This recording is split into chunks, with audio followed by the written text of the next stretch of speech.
नमस्कार दोस्तों। उसने कहा था फर्स्ट भाग में हमने 25 क्वेश्चनों के बारे में चर्चा करी थी। तो आज फिर से मैं 25 क्वेश्चन और लेके आई हूँ। इसमें मैंने कुल 50 क्वेश्चन बनाए हैं।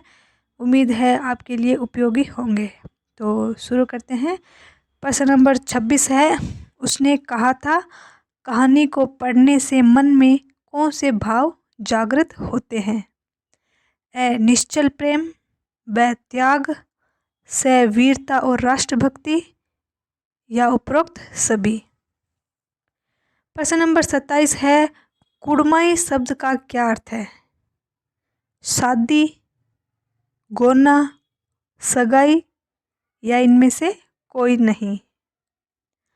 28 नंबर है।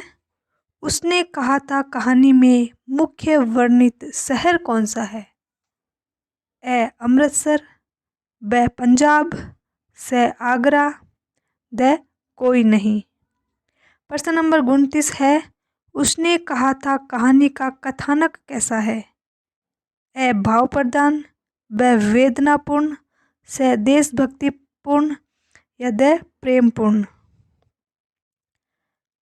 प्रश्न नंबर 30 है। एक बेटा है, वह भी फौज में और होते तो उन्हें भी फौज में भेजती। यह कथन किसका है? ए लहना की पत्नी का, ब होरा का, से वजीरा की पत्नी का, द किसी का नहीं। प्रश्न नंबर 31 है। उसने कहा था कहानी सन 1915 में किस पत्रिका में प्रकाशित हुई थी? ए सरस्वती पत्रिका में, ब समालोचक पत्रिका में, से प्रभात में, या द इन सभी में। प्रश्न नंबर 32 है। उसने कहा था कहानी में युद्ध में कितने सिख और जर्मन मारे गए? ए 63 जर्मन 15 सिख, ब 65 जर्मन 17 सिख, से 62 जर्मन 14 सिख, या द 64 जर्मन 16 सिख। प्रश्न नंबर 33 है। लहना सिंह के भाई का क्या नाम था? ए वजीरा सिंह, ब पहलू राम, से बोधा सिंह, या द कीरत सिंह। प्रश्न नंबर 34 है। भारतीय फौज के साथ लहना सिंह कहाँ गए थे? ए पंजाब, ब जगदारी जिले में, से यूरोप, या द अमृतसर। प्रश्न नंबर 35 है। अखबारों के माध्यम से लोगों तक सूचना पहुंची कि फ्रांस बेल्जियम युद्ध में नंबर 77 सिख राइफल्स का जमादार गांव से मरा। कथन के आधार पर वह जमादार कौन था? ए हजारा सिंह, ब लहना सिंह, से वजीरा सिंह, द बोधा सिंह। प्रश्न नंबर 36 है। लहना सिंह के मामा का घर कहाँ था? यानी कि मामा का घर कहाँ पर था?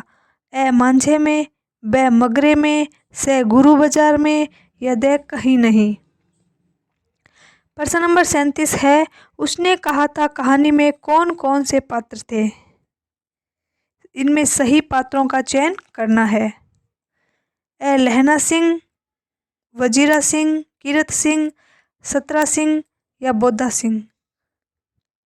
ब हजारा सिंह, पहलू राम, माधो सिंह, बोधा सिंह, लपटन साहब। से वजीरा सिंह, लहना सिंह, लपटन साहब, बोधा सिंह, हजारा सिंह। द लपटन साहब, हजारा सिंह, गहना सिंह, बोधा सिंह, मौलवी। प्रश्न नंबर 38 है। लहना सिंह जब 12 वर्ष का था तब अमृतसर में एक 8 वर्ष की लड़की से मिला था। उस लड़की का क्या नाम था? ए होरा, ब सूबेदारनी, से सरदारनी, द गोरा। प्रश्न नंबर 39 है। सही कथन का चुनाव कीजिए। एक है फिरंगी मेम के बाग में मखमल की सी हरी घास है, और दूसरा कथन है फल और सब्जी की वर्षा कर देती है। तो ए दोनों कथन सही है, ब दोनों कथन गलत है, से केवल पहला कथन सही है, या द केवल दूसरा कथन सही है। प्रश्न नंबर 40 है। नकली लपटन साहब ने पास की खाई में कितने जर्मन बताए? ए 30, ब 50, से 70, द 80। प्रश्न नंबर 41 है, नगरकोट में दिन में कितने जलजले होते थे? ए 22, ब 23, से 24, द 25। प्रश्न नंबर 42 है, कलात्मक श्रेष्ठता और वस्तु विन्यास की प्रौढ़ता की दृष्टि से चंद्रधर शर्मा गुलेरी जी की कौन सी कहानी को हिंदी की पहली कहानी कहा जा सकता है? ए बुद्धू का कांटा, ब सुख में जीवन, से उसने कहा था, द कोई नहीं। प्रश्न नंबर 43 है, उसने कहा था कहानी कौन से युद्ध की पृष्ठभूमि पर लिखी गई एक मामरिक कहानी है? ए प्रथम विश्व युद्ध, ब द्वितीय विश्व युद्ध, से तृतीय विश्व युद्ध, या द चतुर्थ विश्व युद्ध। प्रश्न नंबर 44 है, वजीरा सिंह कौन था? लहना सिंह का भाई, पलटन का विदूषक, होरा का पति, या बोधा सिंह का पिता। प्रश्न नंबर 45 है, उसने कहा था कहानी का प्रमुख उद्देश्य क्या है? ए प्रेम और कर्तव्य पालन का निरूपण, ब प्रेम और विरह का निरूपण, से भक्ति और आस्था का निरूपण, द ईश्वर के प्रति भावना का निरूपण। प्रश्न नंबर 46 है, कहती है तुम राजा हो, मेरे मुल्क को बचाने आए हो। वजीरा सिंह के इस कथन में किसकी ओर संकेत है?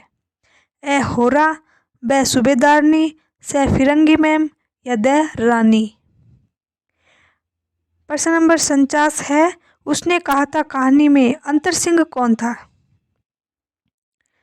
ए लड़के का मामा, ब लड़की का मामा, से दोनों का मामा, या द सबका मामा। प्रश्न नंबर 48 है, गुलेरी जी ने अपनी कहानी उसने कहा था में पहली बार फ्लैशबैक शैली का नियोजन किया। इस फ्लैशबैक शैली से क्या तात्पर्य है? ए वर्तमान से भूतकाल में जाकर कथा कहना, ब भूतकाल से वर्तमान में जाकर कथा कहना, से भूतकाल से भविष्य में जाकर कथा कहना, या द वर्तमान से भविष्य में जाकर कथा कहना। प्रश्न नंबर 49 है, उसने कहा था कहानी में उसने क्या कहा था? इसके मैंने कोई एबीसीडी नहीं दिए हैं, इसका उत्तर आपको कमेंट बॉक्स में देना है कि उसने क्या कहा था। कहानी तो आपने पढ़ी होगी तो आपको पता तो चल ही गया होगा कि उसने कहा था कहानी में आखिर उसने क्या कहा था। तो प्लीज़ कमेंट करके ज़रूर बताना। और प्रश्न नंबर 50 है, मेरे तो भाग फूट गए, सरकार ने बहादुरी का खिताब दिया है। पंक्ति के अनुसार सरकार ने बहादुरी का कौन सा खिताब दिया है? ए अमृतसर में ज़मीन, ब लायलपुर में ज़मीन, से पंजाब में ज़मीन, या द जर्मनी में ज़मीन। तो ये थे हमारे संभावित 50 प्रश्न और इसके उत्तर जो अभी लास्ट में दिए हुए हैं मिलान कर लीजिए। और नेक्स्ट हम बात करेंगे चंद्रधर शर्मा गुलेरी जी का जो परिचय है उसके संभावित प्रश्नों को अपन लेकर आएंगे। तब तक के लिए नमस्कार, जय हिंद, जय भारत।